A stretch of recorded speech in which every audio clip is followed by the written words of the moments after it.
जी साहब का बहरोड पधारने पर मैं बहरोड न्याय क्षेत्र के सभी न्यायिक अधिकारियों अधिवक्तागण की ओर से पुनः हार्दिक स्वागत अभिनंदन करती हूँ। आपकी गरिमा और सादगी भरा व्यक्तित्व हम सभी के लिए अनुकरणीय है। श्रीमान हरेंद्र सिंह जी साहब हमारे संरक्षक व मार्गदर्शक का भी बहरोड न्याय क्षेत्र में पधारने के लिए हार्दिक स्वागत करती हूँ। नवनियुक्त बार अध्यक्ष श्री नरपाल जी यादव और उनकी पूरी कार्यकारिणी को बहुत बहुत शुभकामनाएं ज्ञापित करती हूँ और मैं ये उम्मीद करती हूँ कि आपके नेतृत्व में पूर्व की भांति बार और बेंच के में मधुर संबंध बने रहेंगे और हम सब मिलकर आम जनता के हित में काम करते रहेंगे। हम सभी का अंतिम ध्येय उस व्यक्ति के विधिक अधिकारों की रक्षा करना है जो न्याय की उम्मीद में न्यायालय की चौखट पर आता है। अंत में मैं न्यायिक कार्यकारिणी को शुभकामनाएं देती हूँ कि आप अपने कर्तव्य का निर्वहन पूरी निष्ठा, साहस और आत्मविश्वास के साथ करेंगे। आप सभी न्याय के पथ पर समाज को एक बेहतर दिशा देने में योगदान करेंगे। धन्यवाद।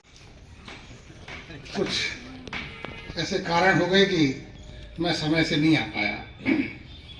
उम्मीद है शायद आप क्षमा करेंगे।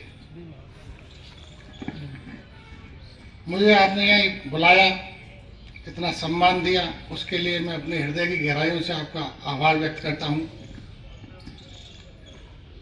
अब काम की बात करते हैं। अभी कहा कि गले हम नहीं पढ़ रहे हैं। आपने कहा कि कोटपुतली बहरोड जिला बन गया है, तो जिला एवं सत्र न्यायाधीश न्यायालय की यहाँ स्थापना होनी चाहिए। निश्चित रूप से एक प्रक्रिया होती है, एक प्रशासनिक जिला, एक जुडिशियल डिस्ट्रिक्ट, तो दोनों का नोटिफिकेशन होता है। जैसे ही नोटिफिकेशन होगा, निश्चित रूप से क्योंकि जिला बन गया है, तो जैसे ही प्रक्रिया शुरू होगी, जुडिशियल डिस्ट्रिक्ट का नोटिफिकेशन होगा, जिला एवं सत्र न्यायाधीश न्यायालय की यहाँ स्थापना होगी। एक प्रक्रिया है। चूंकि आपके पास न्यायालय भवन भी है, अच्छा खासा हरियाली से आच्छादित है, साफ सुथरा भवन है, तो निश्चित रूप से आपकी ये आकांक्षा पूर्ण होगी। तो यहाँ तक दूसरी दो समस्याएं आपने बताई कि रास्ता और फैसले सीधे होने चाहिए, तो फैसला रास्ता तो सीधा सरकार ही करेगी।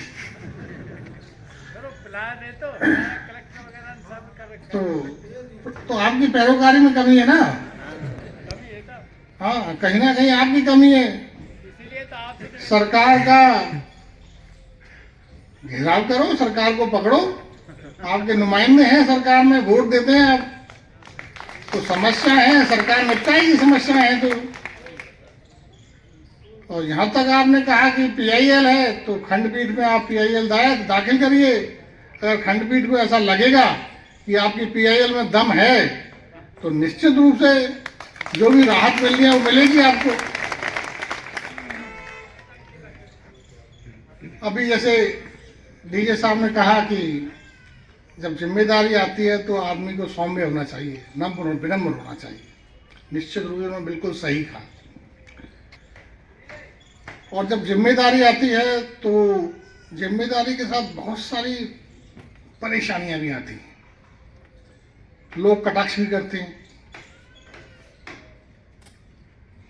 तो उन्होंने जो कहानी सुनाई कि माता पार्वती ने कहा कि भाई इसने तो फलदार बना दिया उसको। तो जो फलदार वृक्ष होता है ना, वो झुक जाता है स्वयं,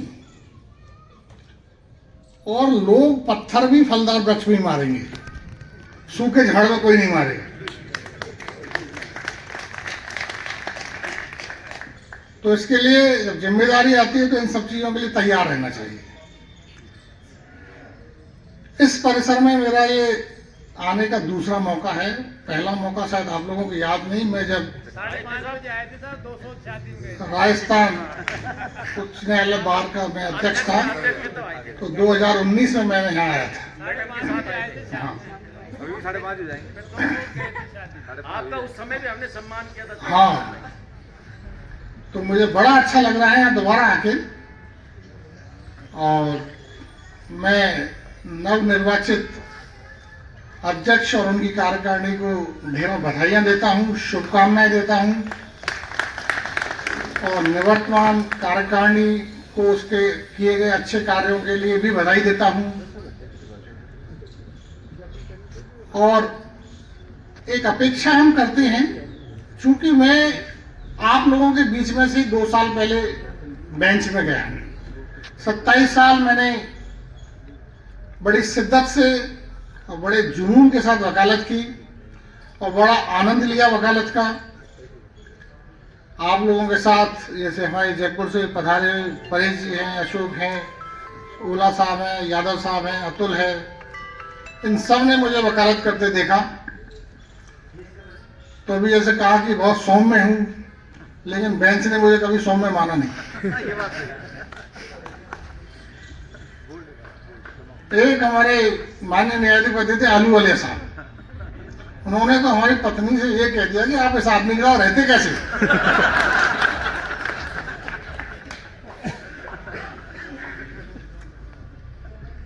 लेकिन वो एक वकील का कार्य होता है, एक अपने लिटिगेंट के लिए एक जुनून होता है, और वो जुनून एक वकील में होना चाहिए, जब भी वो 100% अपने केस के लिए दे पाता है। और एक न्यायिक अधिकारी का भी कर्तव्य होता है कि वो वकील को पीसफुली सुने, क्योंकि वकील अपनी फाइल का मास्टर होता है, फैक्ट्स का। आज से मुझे याद आ रहा है 1996-97 की बात है, सर्वोच्च न्यायालय के रिटायर्ड न्यायाधीश कासलीवाल जी आए थे, बेंच डे था, आज से 1 दिन पहले वाला दिन, 31 जयपुर में। उन्होंने कहा था, ए जज must be a good listener, जज में बहुत धैर्य होना चाहिए सुनवाई में, क्योंकि वकील को 2 मिनट पूरी तरह ध्यान से सुनना चाहिए, क्योंकि वो फाइल का मास्टर हो सकता है, वो कुछ गलत भी बोले, सही भी बोले, लेकिन निश्चित रूप से तथ्यों के बारे में सही बोलेगा, वो आपको गाइड करेगा। तो वकील का कार्य, न्यायिक कार्य, ये दोनों एक ही पहलू हैं। एक कहावत होती है, जैसे हमारे भरतपुर में तो देशी भाषा में बोलते हैं, ना तो को और ना मोकू ठौर। तो ना वकीलों के बगैर न्यायपालिका का काम चल रहा है, ना न्यायपालिका का वकीलों के बगैर चल रहा है।